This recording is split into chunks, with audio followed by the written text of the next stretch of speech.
Happy Friday. It's time for another Eater's Digest. With me, as always, is Willow North. Willow, did you get a fall break in school when you were in the school system? We got a little brief one around Thanksgiving. It wasn't like a full vacation, though. It was just like a couple padded days on either end.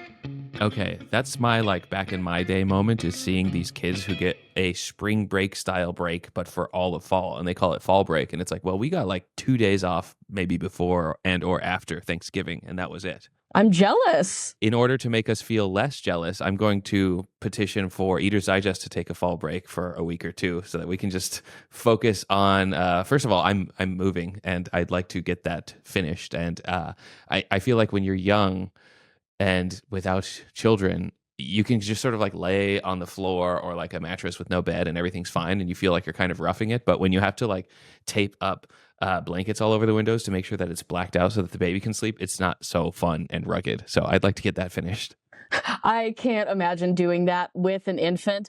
I felt like an infant when I was moving into my house, so I can't imagine then having to actually have the responsibility of taking care of somebody else. You'll still be able to read the show, or I guess the newsletter as it used to exist, on patreon.com/shack. It exists on there for free. You do not have to be a paying patron. But with that housekeeping out of the way, please lead us into the news. All right, our first story for this week, we have a recipe change inspires outrage among Whole Foods customers. Whole Foods is facing backlash after making significant changes to their beloved berry chantilly cake slices in an effort to create a frozen, shippable product to be made available at more locations. Customers expressed strong dissatisfaction with the changes online, feeling as though the changes made for significantly lower quality product in addition to a smaller portion size.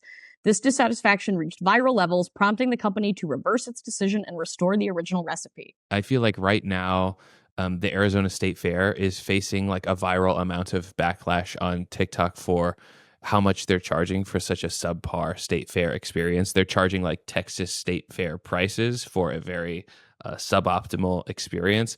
And I guess on one hand, I like that consumer outrage is being heard and responded to, but I don't like that you have to rely on virality and luck to have your voice be heard.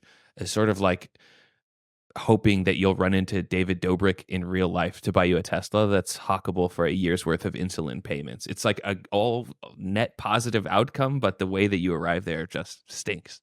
Yeah, I would have to agree that the way that TikTok facilitates this kind of thing is different than it's ever been. I actually had an incident, or not an incident, an instance recently where my partner had bought one of these big frozen bags of pre-cooked chicken tenders. And despite being a supposedly fully cooked product, there was raw meat in there even after having been cooked for the package directions.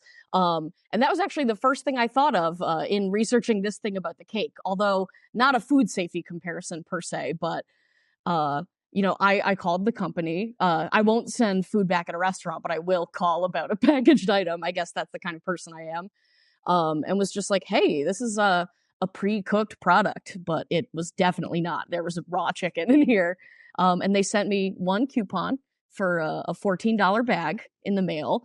And I just think that that's very interesting because without the advent of something like TikTok, customers probably would not get their voice heard to the extent that they are with this, where they have fully retracted and saying, we're going back to the regular recipe. I'm so sorry, guys.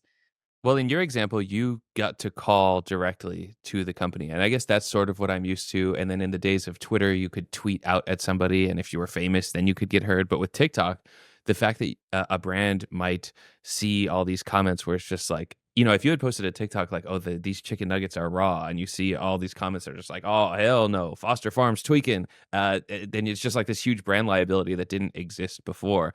Have you had the chantilly cake, by the way, at Whole Foods? I think I may have had it at someone's birthday party several years ago. It looks very familiar. If it is the cake that I had, I did think it was pretty good for a grocery store cake. So I guess I get why people are upset. I feel the exact same thing about this probably being our wedding cake, because I'm 90% sure that this is the cake that we got for our wedding. We had it in Sedona and there was a Whole Foods nearby and it was a pretty inexpensive wedding. And so I'm almost certain that it was really surprisingly good, but we're just not at that level yet of cult fandom where we can say, oh yes. a fine vintage for the chantilly berry cake.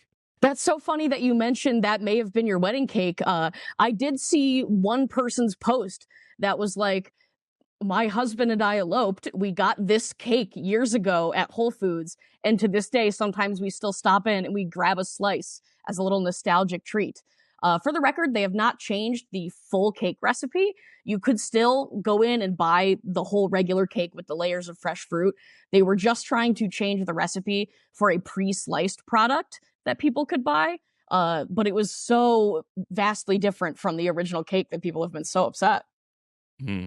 There's a big trend of if you ever go to Las Vegas, you'll see a lot of Buddy Velastro, the Cake Boss, cake vending machines, and it's sort of like that, where they're like months old slices of cake that are baked fresh daily inside of a plastic container, and just like, ooh, this stinks. I don't want this. All right, moving on to our second story this week, we have German food scientists create climate-friendly chocolate from unconventional sources. Climate change is severely impacting cacao production by way of increased temperatures and inconsistent rainfall, threatening the crop's future. In response to these challenges, scientists at Planet A Foods have developed Choviva, a line of chocolate-like products using sunflower seeds and oats instead of traditional cacao. This innovation aims to provide sustainable alternatives to navigating cacao shortages while still delivering a chocolate-like experience. Choviva. Do you ever remember carob? Whatever happened to carob? Oh man, I feel like nobody talks about carob anymore. Where did all the hippies go? And who will be left talking about Choviva 10 years from now? Yeah, I don't think it's going to really fool anybody, at least not any, big chocoholics. I do see that they are putting a focus on using this Choviva product in products where chocolate is already not the star of the show, like granola bars, cereals, other things that would standard come with chocolatey flavored chips in them to begin with. My initial reaction is also, who is this for? Because it's certainly not Americans. I feel like we're so tied up in culture wars in the grocery store that like the libs will say, I will stick to fair trade organic chocolate, so it's fine. And the conservatives will say they want us to eat bugs and seed oils and fake chocolate. So I feel like those who care deeply about chocolate won't go for the alternative. And like the Hershey's Horkers are fine with like Feastable bars being like the step up in product quality. Exactly. That's why I think it's really only going to make sense if they can kind of sneak it into other products. I don't think anyone is going to be super excitable at the idea of a sunflower based chocolate bar at the grocery store. But if you can sneak it into some Special K chocolatey flakes, then maybe it'll work. That's how I felt about the Impossible Burger. I remember having the Impossible Burger when it was not even available to consumers. You had to get it in a restaurant. And I went to Umami Burger in Los Angeles and they had it and I tried it and it was fantastic. And it's similar where it's like, it's not a steak. It's something that's buried in other flavors and textures. It's a cheeseburger. And Impossible Foods was, I feel like, the closest I'll ever come in my lifetime to being amazed by an alternative product, because it was fantastic. It really like blew my mind when I first tried it. But now it's consumer grade and you kind of have, I don't want to say I eat it all the time, but I have the option to eat it all the time. My wife doesn't eat beef, and so it's $3 to substitute the patty for an Impossible patty. And every time you bring it up like this close to your face, it's got that stench to it, that all too familiar aroma that they keep trying to get rid of with new iterations of like Beyond and Impossible. And so it's like, if I could go from like the peak of gastronomic culinary achievement in my lifetime to, oh no, there's that smell again, I feel just so jaded by all this sort of stuff. I don't know if I have much to contribute there as somebody who does regularly consume Impossible meat and is not offended by the smell. Do you at least recognize the smell? With Impossible meat, not so much. I think it kind of just smells like a handful of pennies. However, the Beyond beef, I do think smells like cat food, and I find it repulsive. Right. I've been seeing new versions specifically of Beyond as well that they find a really like PR acceptable way of saying like the smell is gone. I have to look up the branding, but I remember looking at a guy called Sauce Stash on YouTube where he's like, let's try out the new one. Yes, it has less of the smell. All right, for our final story this week, in space, no one can hear you scream about how bad the food is. NASA scientists are exploring the potential of using asteroids as a source of food for future space missions, specifically by using them to cultivate microorganisms that could then produce edible proteins. This research aims to address the challenges of long-duration space travel where resupplying food is difficult and impractical. By leveraging resources found in space, the goal is to enhance astronaut nutrition and sustainability on missions to Mars and beyond. Tell me the delectable name for this food once again. They are calling it biomass. How appetizing does that sound? Yummy. I don't know jack diddly about the science behind all of this, so I feel like all I can offer is a fun observation. The food that we're talking about is just called biomass, which is very like bachelor chow. I don't know if you watch Futurama, but there's a food called bachelor chow where it's just like it's pellets of sustenance. It's bachelor chow in spirit. But in Mexican grocery stores, growing up for sure, and I just recently checked, still this is true. One of the most popular food brands in the deli meat aisle for like hot dogs and processed loaves of pork is spelled FUD. So when you say it with a Hispanic accent, it's just food. So it's just like, give me a loaf of food. And I feel like that's exactly the same as something like, eating biomass for dinner. It's like, what are we having for dinner? Food. Yeah, I really don't think it could get any more science fiction sounding, to be honest. And when you look at the process used to make it, it doesn't help the level of appetizing. What they're doing is they're essentially taking asteroids, breaking them down into their organic components, and then feeding it to bacteria, and then just horking back that bacteria as a protein supplement. It doesn't sound like they have really made it into anything very appetizing. The first description I found of their initial attempt at creating it said that it looked like, I want to say, a fleshy yogurt. And then the next step said that it was like a caramel-esque yogurt. And I just don't see that being good in any way. I remember ads for Tempur-Pedic saying this was engineered by NASA, and there's a different brand of sheets right now making the rounds on influencer marketing that's saying inspired by NASA, as if that means anything. But I can just see if biomass doesn't work out for whatever reason, they're just really easily going to be able to flip this into like a Soylent or Huel type of thing where it's like, eat the bachelor chow, the fleshy yogurt made for NASA. It's going to be really good. It's going to sustain you, and you'll be able to go to the farthest depths of space with this as your fuel, if you so please. Maybe this is going to be the next Soylent. But to be honest, I think I would rather stick to astronaut ice cream or Elon's zero gravity Doritos.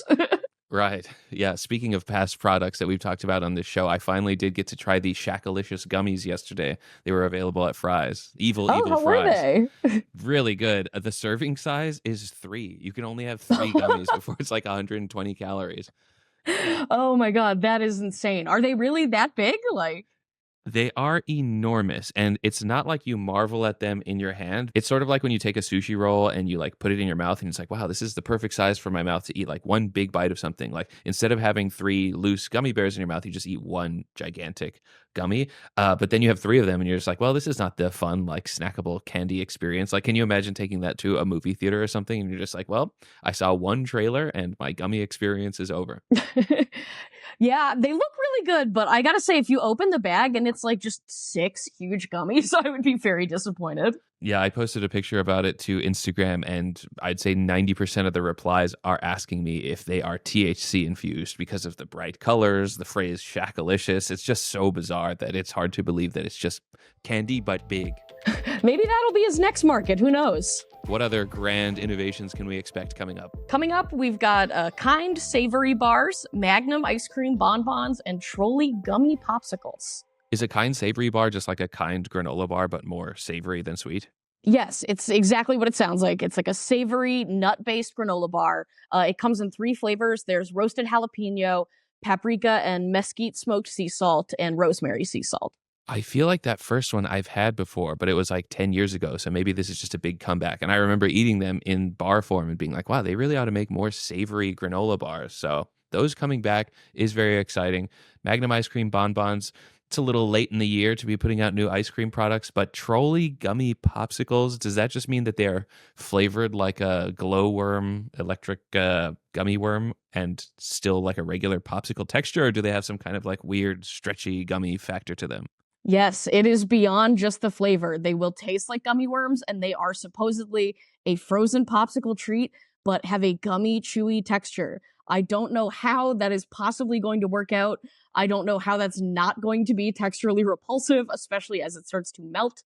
Um, I have a feeling that this might not be super successful, especially considering all of the information I found about it online is just people talking about how uncomfortable they are about the phallic packaging. That is really bizarre. Like, God only knows what kind of unholy chemistry is going on to make a frozen popsicle that melts into like a non Newtonian gummy. Yeah, I really don't know what kind of additives are going to have to be in place to make that work. As someone that does like popsicles and gummy worms, if I see it, I will take one for the team and buy it. But I don't think anybody asked for this. Right. I think that's the worst part about doing this show is that now I go to the grocery store and see Shackalicious gummies where I would normally say, "Oh, what's that strange thing for children?" And I now say, I'll take two, please, just to try them. So, for better or for worse, I'll be on the lookout for trolley gummy popsicles. Thank you as always for your time. We will not see you next week, but after fall break is concluded, we'll see you back on the video format. And until then, the text version of the Eater's Digest newsletter will be available at patreon.com/Shack. Willow, thank you for your time. Bye, guys.